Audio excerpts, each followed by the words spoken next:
우리들에게 주시는 하나님의 말씀은 누가복음 15장 21절로 24절까지 있는 말씀입니다. 누가복음 15장 21절로 24절까지 있는 말씀.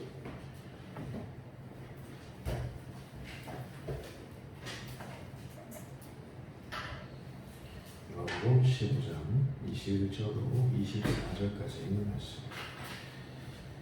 우리 같이 4절을 같이 합독하겠습니다. 오늘 합독하는 가운데 아버지의 음성이 들려지기를 바랍니다. 시작. 아들이 이르되 아버지, 내가 하늘과 아버지께 죄를 지었사오니 지금부터는 아버지의 아들이라 일컬음을 감당하지 못하겠나이다 하나, 아버지는 종들에게 이르되 제일 좋은 옷을 내어다가 입히고 손에 가락지를 끼우고 발에 신을 신기라. 그리고 살찐 송아지를 끌어다가 잡으라. 우리가 먹고 즐기자. 이 내 아들은 죽었다가 다시 살아났으며 내가 잃었다가 다시 얻어노라 하니 그들이 즐거워하라. 아멘. 할렐루야. 전우자고에 있는 우리 믿음의 식구들, 따뜻한 눈으로 바라보시면서 하나님 앞에서 다시 한번 해봅시다. 한번 하겠습니다. 시작. 다시 하기 싫어요.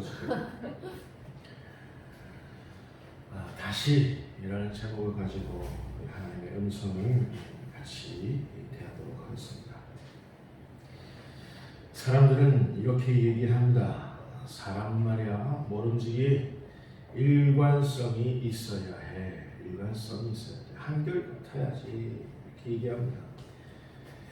근데 왜 다들 이와 같은 말을 맞는 말이라고 생각하는 걸까요? 왜 사람들이 이런 통념을 갖고 있을까요? 이 말에 모순은 없는 걸까요?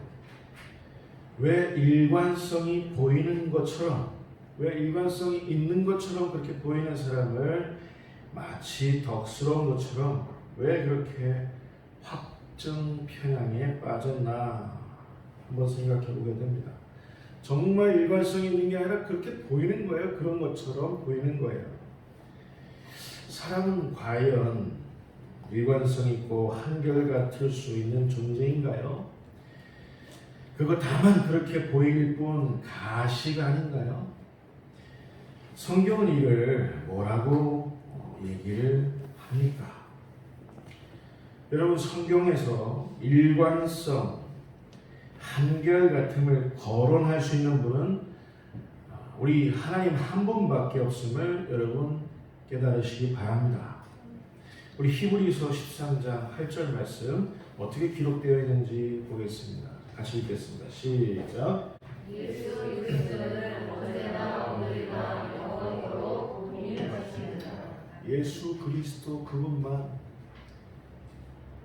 동일하시고 한결같으시고 일관성이 있으시다 그 말입니다. 이 말씀의 뜻은 원어 성경을 볼 때 하나님의 본질, 하나님의 성품, 그것이 일관적이다 그 말입니다. 하나님의 사랑과 은혜, 하나님의 지혜와 지식, 하나님의 능력과 권세, 이 등등등등은 영원히 변하지 않는다 그 말씀입니다. 반면에 우리 사람들은 어떻습니까? 우리는 어떤 본질을 갖고 있습니까? 우리는 어떤 성품을 지니고 있습니까? 저는 아무리 생각해도 하늘을 나는 연 같다고 생각합니다. 연. 우리 아이들 연 날려봤어요? 연의 생명은 어디에 있다고 생각합니까? 연의 생명. 연의 생명은 끈에 있어요. 잘 그 끈에 이어져 있어야 됩니다. 끈이 연으로 하여금 창공을 날아오르게 하는 겁니다. 끈이 끊어지면 연의 결말은 추락 외에는 없습니다. 연은 생각하겠죠. 이 끈을 끊어버리면 더 멀리, 더 자유롭게 날아올 수 있지 않을까? 끈을 끊어버리면 그런데 그건 심각한 착각이지요. 착각입니다. 여는 끈 없이는 바람을 견뎌낼 수가 없습니다. 끈은 큰 바람에도 오히려 더 높이 날아올 수 있도록 하는 그 원인이 되며 그 원동력이 됩니다. 연한테는 날아오르는 원동력이요, 날아오르는 원인을 연한테는 없다 그 말이죠. 여러분, 우리는 연입니다. 우리로 하여금 연으로 살게 해주는 그 끈은 여러분 하나님의 말씀이요, 하나님의 성령님인 줄 여러분 믿으실 수 있기를 바랍니다. 말씀이 없으면, 성령이 없으면 사람은 추락 말고는 다른 결말은 맞이할 수 없습니다. 말씀이 없는 사람이 가는 곳이 어디예요? 네, 여러분, 하나님의 영이 없는 사람이 가는 곳이 어디에 어디로 추락합니까? 그렇습니다. 지옥입니다. 하나님의 말씀이 우리 되게 합니다. 하나님의 영이, 성령님이 우리 되게 합니다. 그런데 성경을 보면 수없이 많은 이들이 바로 이 끈을 스스로 끊고 하나님을 떠나려 했습니다. 이런 면에서는 사람이 정말 유독 이런 면에서는 일관성이 있다고 할 수 있겠습니다. 이런 면에서는 다분히 한결같아요. 시편 1편부터 4절까지 말씀을 보겠습니다. 우리 같이 읽겠습니다. 시작. 어찌하여 이방 나라들이 분하며 민족들이 헛되기를 꾸미는가. 세상에 군왕들이 나서며 관원들이 서로 꾀하여 여호와와 그의 기름 부음 받은 자를 대적하며 우리가 그들의 맨 것을 끊고 그의 결박을 벗어버리자 하는도다. 맨 것을 끊고 결박을 벗어버리자. 지금 전 세계의 선진국이라 하는, 한때 예수 믿었다고 하는 그런 나라들이나 민족들이나 또 그렇지 않은 나라 민족들이나 세상의 군왕들이나 관원들이 하는 것 보세요. 여러분, 그들의 멘탈리티를 보세요. 다 하나님으로부터의 그 끈을 끊어버리려 하고 있습니다.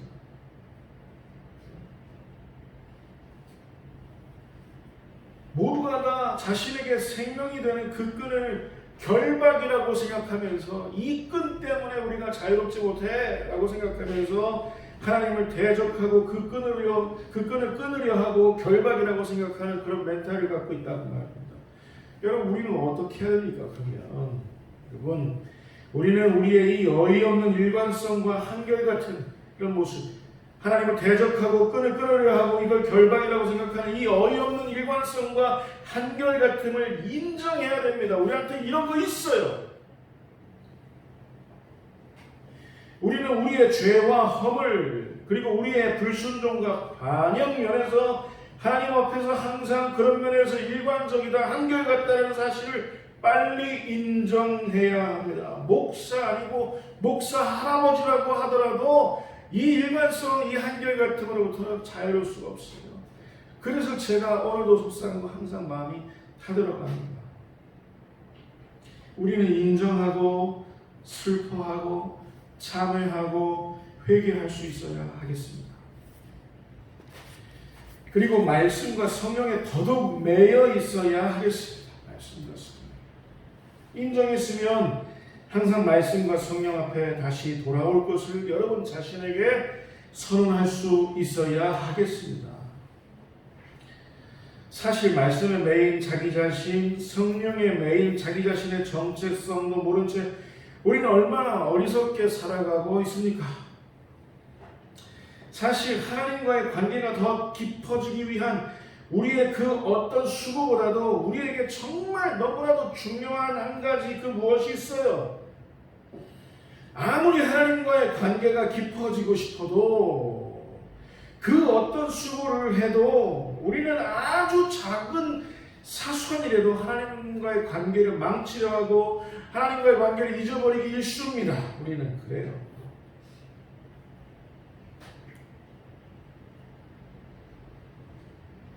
여러분 우리 이런 우리 기억해야 할 아주 중요한 말이 있어요. 오늘 설교 제목입니다. 여러분 그 중요한 무엇은 바로 이 다시라는 말에 녹아 있습니다. 다시. 우리는 하나님과 우리 사이를 맨 그 끈을 끊고 하나님의 말씀과 하나님의 성령의 그 권역을 벗어나려 끊임없이 우리는 그렇게 했습니다. 한번 생각해 보세요. 자주 그 자리로 달려가고 자주 그 자리로 기뻐하고 사랑하고 오히려 아주 집요하게 그렇게 해왔습니다. 오늘 본문의 당자처럼 그랬습니다. 그러나 여러분 다시 돌아오는 것이 중요합니다. 다시 하나님께로 우리 돌아갑시다. 다시 우리는 하나님의 말씀과 성령님의 의중을 아주 잘하면서도 끊임없이 불순종했습니다. 뭐가 중요한지 뭘 하나님이 원하시는지 아는데도 불구하고 끊임없이 불순종했습니다. 그러나 여러분 그렇지 않다 손치더라도 다시 순종하는 것을 선택하시기 바랍니다. 다시를 우리는 다시 하나님을 기억하는 일이 중요합니다. 우리는 다시 예배하고 다시 기도하고 다시 노래하고 다시 헌신하고 다시 사랑하는 일이 무엇보다 중요합니다. 다시 또 다시 또 다시 하나님은요 우리의 체질을 아십니다. 그래서 우리를 긍휼히 여기시는 거예요. 불쌍히 여기시는 거예요. 제 아들 정원이가 왜 아비의 마음을 모르겠습니까? 그러나 자기가 하고 싶은 일이 있어서 다시 아버지의 말을 거역합니다. 용서합니다. 다시는 안 그럴게요. 그러지만 또다시 합니다. 그러나 정원이한테 가장 중요한 건 아비의 품으로 다시 돌아오는 게 가장 중요한 일입니다. 사람은 일관성이 있어야지 아빠랑 나랑 관계가 좀 오늘 이상했으면 이거 삐지는 거 한 달은 정도 가야 돼. 그럼 미련한 겁니다. 다시 돌아와야 합니다. 다시. 하나님은 우리의 체질을 아시기 때문에 그래서 시편 103편 13절 14절 말씀 저는 그래서 아주 좋아합니다. 우리 같이 볼까요? 같이 읽겠습니다. 시작. 아버지가 자식을 긍휼히 여김같이 여호와께서는 자기를 경외하는 자를 긍휼히 여기시나니 이는 그가 우리의 체질을 아시며 우리가 단지 원수임을 기억하시니이다. 아버지가 기억하시는 거예요. 우리는 항상 다시 더러워집니다. 여러분 안 더러워지시는 분 계세요? 나는 너무 발이 깨끗해서 한 달 동안 발을 안 닦으시는 분 계세요?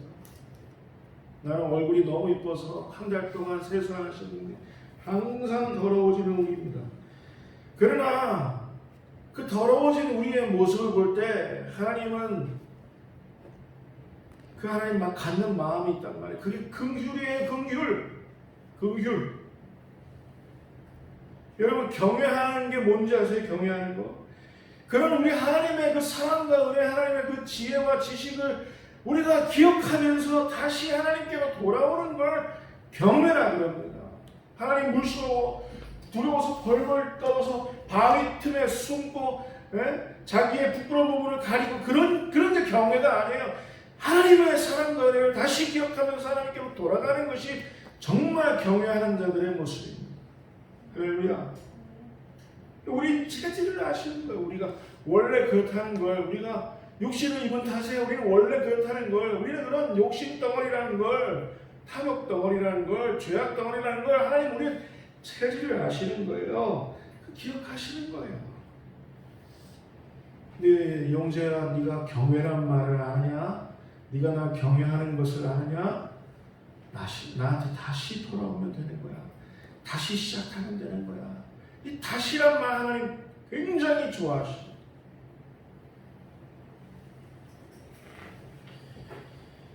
우리는 항상 끈 떨어진 연처럼 하나님 없는 자유를 꿈꿉니다. 그러나 다시 돌아오면 됩니다. 하나님 가슴 아프시겠지만 다시 돌아오면 됩니다. 다시 돌아오지 않고 예배 자리에 있지 아니한 여러분 사랑하는 이웃들을 보신다면 그들이 다시 돌아오게끔 뭐라도 좀 do something 좀 하실 수 있기를 바랍니다. 우리는 하나님 없는 실패를 간혹 경험합니다. 그러나 다시 시작하면 됩니다. 다시. 우리는 하나님의 말씀과 영에 매번 어깃장을 놓습니다. 그러나 다시 순종하면 됩니다. 우리는 간혹 결핍된 예배, 습관적인 예배를 드리거나 예배 자체를 포기합니다. 그러나 다시 예배하기로 하면 됩니다. 우리는 우리의 십자가를 무시합니다. 외면합니다. 그러나 다시 헌신하면 됩니다. 우리는 아주 쉽게 분노하고 어떤 사람을 증오하고 미워합니다. 그러나 다시 사랑하기로 하면 됩니다. 다시 사랑하십시오. 다시. 그게 여러분의 일관성이 되시기를 바랍니다. 이 다시란 말이 우리 믿음의 삶 중에 가장 중요한 말 아닌가 저는 그렇게 생각합니다. 다시. 오늘 본문은 바로 이 다시란 말이 극명하게 대두되는 말씀입니다. 저는 부끄러운 얘기를 좀 하자면 이게 제 아내가 정말 하는 거 정말 싫어합니다. 저는 한때 제가 목회를 포기하면 하나님의 관계도 하나님 주신 사명도 끝이 날 거라고 생각했습니다. 그래서 신학을 한답시고 그때가 생각나네요. 중국에서 사업하느라고 고전에 고전을 거듭하고 있던 저의 그 사랑하는 형을 외면할 수 없었습니다. 너무 고전해서 집안의 생활비 되는 일도 정말 힘들었었습니다. 가세가 급격하게 기울었었습니다.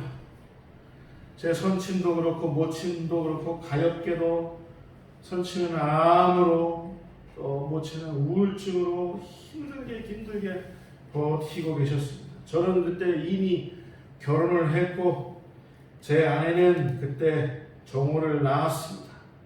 제 아내는 정호를 낳은 지 28일 만에 문정동 우리은행 그 지점 계약직으로 은행에 나가기 시작했습니다. 난 지 28일 만에. 제가 일하라고 막 돈 떠민 것도 아닌데 그렇게 했습니다. 전도사의 월급으로는 도저히 살림은 감당이 안 됐습니다. 그래서 제가 선택한 일은 퀵서비스 하는 일이었습니다. 퀵서비스. 운전면허 딴지 1년, 2년 만의 일입니다. 가다가 길을 모르면 제 형한테 전화해서 광화문 어떻게 가느냐고. 광화문 가는 법도 몰랐습니다. 광화문 어떻게 가느냐. 안양 갈 일이 생기면 안양 어떻게 가야 어디 붙어 있는지 알게 옵니까? 주중에는 퀵서비스 일로, 주말에는 전도사 사역으로 몸은 파김치가 되는 줄도 모르고 저는 그래서 그때 얻은 병이 엉덩이가 한쪽이 무너져 있어요. 그래서 엉덩이가 짝꿍 허리도 아파요. 그러다가 도저히 안 되겠다 싶어서 담임 목사셨던 제 매형에게 이렇게 얘기했습니다. 매형, 아니 목사님, 저 이제 그만하겠습니다. 포기하겠습니다. 저 이제 목회는 둘째고 저 이제 돈을 벌어야겠습니다. 형 너무 힘듭니다. 제가 좀 거들어야겠습니다. 그리고 생각해보니 저는 애시당초 목사감이 안 되었었습니다. 제가 그렇게 얘기했어요. 그랬더니 매형이 얘기를 끝까지 들으시더니 하시는 말이, 천아, 실패해도 괜찮아. 실패하지 않는 사람이 어디 있어? 다시 시작하면 되는 거야. 다시. 그게 우리한테는 가장 위대한 일이야. 다시 해봐. 다시. 그리고 천하는 내가 봤을 때 다른 일 하면 안 돼. 내가 봤을 때 이 일을 제일 잘해. 여기 포기하지 말고 다시 해봐. 다시. 여러분 다시 뭔가를 해야겠다는 그런 생각을 갖게 되면 여러분 반드시 다시 그 일에 힘쓰실 수 있기를 바랍니다. 하나님은 여러분이 다시 그 일을 힘쓰는 그 일을 하나님은 가장 원하세요. 다시 해보세요. 다시. 아멘? 아멘. 다시. 여러분 우리가 만일 하나님의 품을 떠나려 한다면 하나님 어떻게 하시는지 아십니까? 우리가 하나님의 품을 떠나려고 해요. 요나는 어떻게 했어요? 하나님의 품을 떠나 사명의 자리에 등지고 다시스로 가는 그 배를 탔습니다. 그래서 큰 풍랑을 만났고 결국엔 큰 물고기 뱃속에 쏙 들어가 버렸습니다. 큰 물고기가 삼켜버렸습니다. 조금 있으면 소화될 거예요. 그런데도 그 뱃속에까지 찾아오셔서 끄집어내셔서 마침내는 사명의 자리에 니느웨에 세우시는 분이 누구십니까? 하나님이십니다. 엘리야 보세요. 엘리야. 여러분 850명의 우상 숭배자들 앞에서 갈멜산에서 하나님의 임재를 드러냈던 사람이 누굽니까? 엘리야입니다. 그런데 간악한 여인이 나타나서 이세벨이 나타나서 네가 오늘 죽인 그 850명의 생명과 함께 너는 내일 내가 그들의 생명과 똑같이 만들어줄게. 저주하니까 이세벨의 그 간악한 저주가 무서워서 하나님 그리시네가에서 하나님 여기서 나의 생명을 아주 그냥 데려가 버리세요. 여기서 죽는 게 낫겠습니다. 바보 같은 생각을 가졌지만 마침내는 엘리야를 다시 회복시켜 주셨던 분이 누구십니까? 하나님이십니다. 다시 베드로 보세요.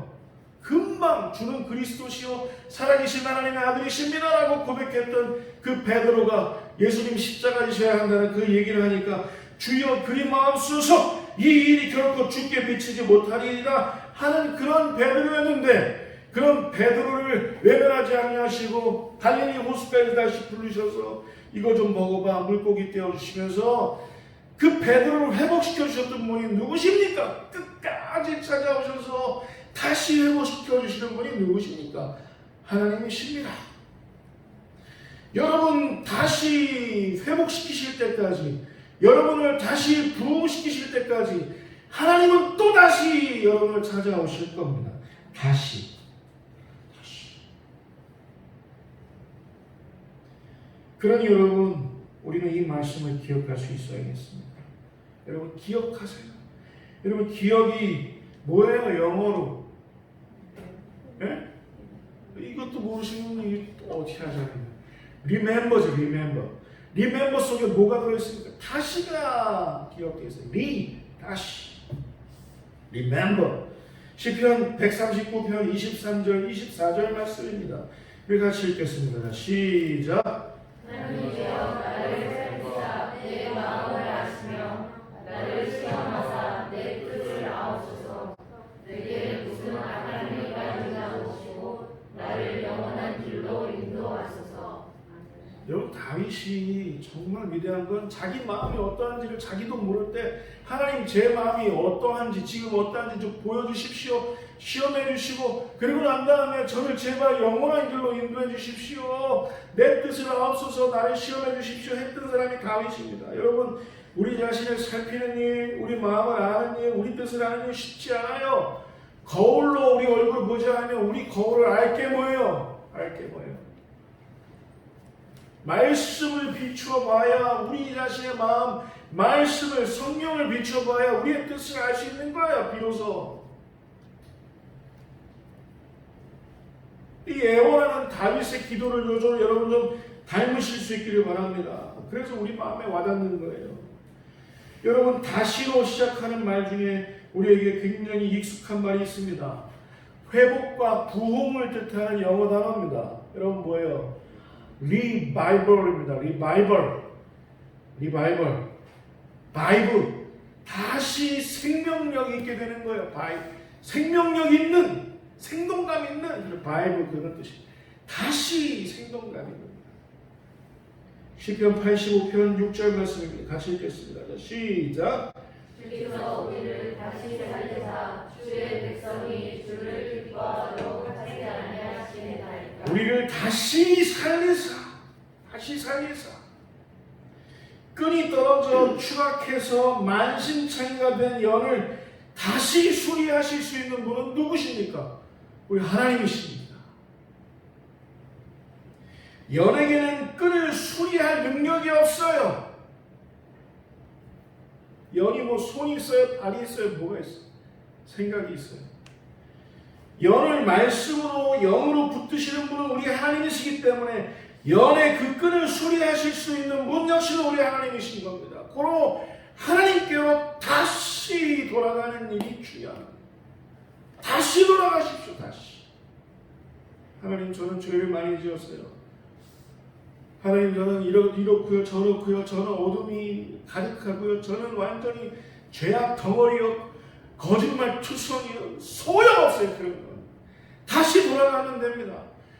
주께서 치유하지, 극복하시지, 정복하시지 못하실 죄와 허물은 이 세상에 존재하지 않습니다. 다시 돌아가시기 바랍니다. 다시로 시작하는 말 중에 우리에게 아주 강력한 말이 있습니다. 뭐예요? 부활이라는 말입니다. 부활. 영어로 보면 resurrection. 헬라어로 아주 중요한 말입니다. 여러분 따라서 보실까요? 아나스타시스. 아나가 다시란 말이에요. 다시. 아나스타시스. 해석하면 다시 위로 솟아오르는 것. 다시 위로 솟아오르는 게 바로 부활입니다. 부활. 여러분, 우리가 다시 하늘로 솟아오르는 일이 없다면, 부활이 없다면 우리 모든 믿음은 헛것이라고 바울은 이야기한 바 있습니다. 고린도전서 15장 20절부터 22절까지 말씀 보겠습니다. 자, 시작. 그러나 이제 그리스도께서 죽은 자 가운데서 다시 살아나사 잠자는 자들의 첫 열매가 되셨도다. 사망이 한 사람으로 말미암았으니 죽은 자의 부활도 한 사람으로 말미암는도다. 아담 안에서 모든 사람이 죽은 것 같이 그리스도 안에서 모든 사람이 삶을 얻으리라. 이 삶은 뭐예요? 부활로 인한 삶입니다. 예수님이 부활하셔서 하늘로 솟아오르셨어요. 이걸 뭐라 그래요? 승자로 시작하는데 승자. 그 승천하신 하늘로 솟아오르신 예수님이 다시 재림하실 때, 그때 우리도 역시 이미 죽은 자도 그리고 지금 땅에 있는 자도 다 같이 어디로 솟아오릅니까? 하늘로 솟아오라서 거기서 공중에서 주님을 보게 되실 줄 믿습니다. 아멘. 부활이에요. 부활. 여러분, 부활은 죽음을 치유했다는 의미입니다. 부활은 죽음을 정복했다는 의미입니다. 누가? 예수님이. 저는 요즘 저보다도 몇 살 어린 후배들이 저보다 먼저 하늘의 별로 소천하는 그런 경험을 겪고 있습니다. 너무나도 아까운 목숨이었는데, 너무나도 믿음이 좋은 후배였는데, 또 한 사람의 남편이자 아버지였고 많은 이들의 이웃이었는데, 뭐가 그리 바빴는지 또 갔습니다. 보통 저의 짧은 헤아림으로는 가히 짐작조차 할 수가 없습니다. 이럴 땐 정말 하나님 살아계신가? 하나님은 선하신 분이신가? 이런 신정론까지는 아니더라도 땅에 사는 사람들을 향한 하늘의 횡포 아닌 횡포, 그렇게 여겨지기도 했습니다.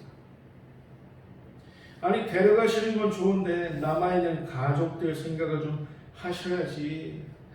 저 위에 계신 분은 가족들 생각은 안 하시는 건지, 도대체 각자 알아서 살아라, 각자 도생하라는 것, 그런 의미인지, 아무튼 지금 코로 기식하고 있다는 것 자체가, 코로 숨쉬고 있다는 것 자체가 그게 큰 의무가 아니구나, 가벼운 것이로구나 하는 생각을 지울 수가 없습니다. 그래서 땅에 살면서도 살아있는 시간만큼이라도 의미 있게 살아야겠다, 그런 아주 가벼운 뇌가림을 계속 해봅니다. 그런데 여러분, 중요한 게 있습니다. 이해하기 힘든 이런 순간에도 바로 이 부활이란 말이 모든 것을 다 해명해 준다는 사실입니다. 여러분이 말씀해 보시죠. 성도의 죽음을 하나님께서는 어떻게 여기시느니라? 귀중히 여기시느니라. 그래서 그들을 어떻게 하십니까? 성도는 죽었지만 그들을 마침내 다시 부활시키실 줄 믿습니다. 여러분, 그래서 그리스도인들에게는, 성도들에게는 죽음은 끝이 아닙니다. 죽음은 오히려 새로운 시작, 부활의 시작입니다. 부활의 시작. 부활은 또 어떤 의미냐면, 여러분을 좀 가볍게 해드리는 차원에서 드리는 말이 아니라 정말 그렇다는 의미입니다. 부활은 우리의 모두의 죄와 허물을 이미 치유했고 우리 죄와 허물을 이미 정복했음을 알려주는 하늘의 선언이 바로 부활입니다. 부활. 오늘 본문에 나온 탕자는 자신의 죄와 허물로 인하여 자신의 아들된 신분을 스스로 잃어버리고 유리하며 방황하는 오늘날 현대 그리스도인들의 상징하는 모습이라 하겠습니다. 오늘 본문 21절 말씀 보겠습니다. 같이 읽겠습니다. 시작.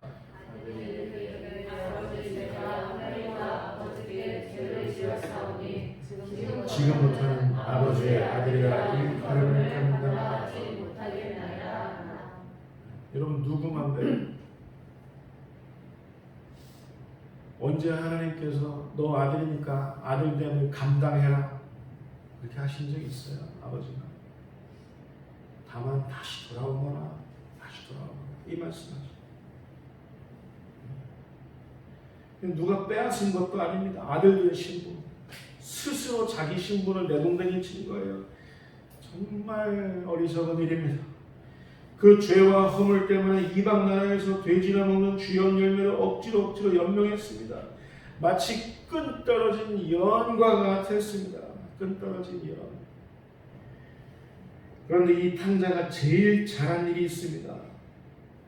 네 가지 다시입니다. 네 가지 다시. 아버지를 다시 기억해냈습니다. 이게 뭐예요? Remember. 아버지를 다시 기억했습니다. 그리고 아버지께로 다시 돌아왔습니다. 뭐예요? Return입니다. Return. 그리고 아버지 곁에서 자기 자신의 삶을 다시 시작했습니다. Restart입니다. Restart. 또 아버지로 말미암아 자기 아들된 신분을 다시 되찾았습니다. 리셋입니다. 리셋. Remember, Return, Restart, Reset. 정말 잘한 네 가지의 다시입니다. 여러분, 다시 하세요. 다시. 여러분, 우리에게는 지금 하나님을 다시 기억하는 일이 필요합니다. 여러분, 항상 여러분, 예배는 다른 게 아니에요. 하나님께 다시 돌아오는 일입니다. 다시 기억하는 거예요. 다시 시작하는 거예요. 다시 되찾는 거예요. 여러분, 우리 신부. 예배는 그런 거예요. 그래서 소중한 거예요. 그래서 여러분보다 누가 교회를 지켜달라 했습니까? 아니요. 여러분, 이 교회는 예배 드리는 곳이어서 교회에 오는 겁니다. 교회는 그런 곳이기 때문에 우리가 다시 회복되고 다시 시작하고 다시 재생산되고 여러분 다시 기억하고 다시 돌아오는 일이 행해지는 것이 교회에서의 예배이기 때문에 우리가 예배에 충실하자 그 얘기하는 겁니다. 여러분, 아멘 하실 수 있을까요? 우리는 하나님 곁에서 우리 삶을 다시 시작하는 존재들입니다. 우리는 하나님으로 말미암아 우리의 신분이 회복되는 존재입니다. 이제 우리 다시란 말을 기억할 수 있어야 하겠습니다. 이런 우리들에게 약속된 게 있어요. 회복과 부흥이 뭐라고요? 리바이벌. 이 다시란 말을 항상 해내는 그런 우리들에게 회복과 부흥이 약속되어 있다는 거예요. 또 하나, resurrection, 뭐라고요? 부활. 회복과 부흥. 그리고 부활이 약속된 사람들은 예배에서 자기 자신의 삶을 다시 시작하고 다시 리셋하고 다시 행해내는 그런 사람들한테 약속된 것이 회복과 부흥이고 부활이다. 할렐루야. 하나님 앞에서 다시라는 말을 오늘 마음에 새기고 뼈에 새기는 저와 여러분 다 되실 수 있기를 주님의 이름으로 축원을 드립니다. 기도하겠습니다. 하나님 아버지, 이제 우리 하나님 앞에서 이 다시라는 말을 가슴에 새깁니다. 잊지 않게 해 주옵소서. 하나님이 좋아하시는 말이 다시라는 말, 이라는 것도 우리가 알게 하셨사오니 늘 하나님께로 돌아가게 하시고 늘 하나님을 기억하게 하옵소서. 예수님의 이름으로 기도합니다.